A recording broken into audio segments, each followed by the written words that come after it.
تصرف صادم من معجب على المسرح جعل أصالة تتوقف عن الغناء وتقابله بالأحضان، والجمهور يلتقط لهم الصور.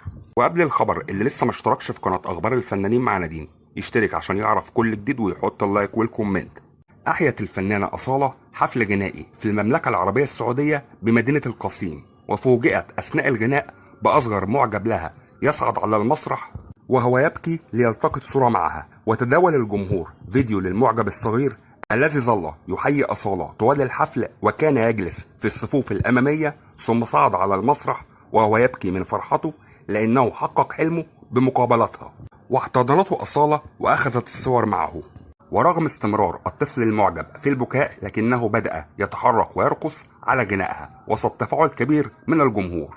كما ظهرت أصالة في فيديو وهي ترتدي فستان من اللون الأسود وبه ألوان من الأخضر والأحمر مستوحى من الزي الفلسطيني، وهو ما جعل الجمهور يتفاعل معها ويعلق على الفيديو بكلمة أصيلة.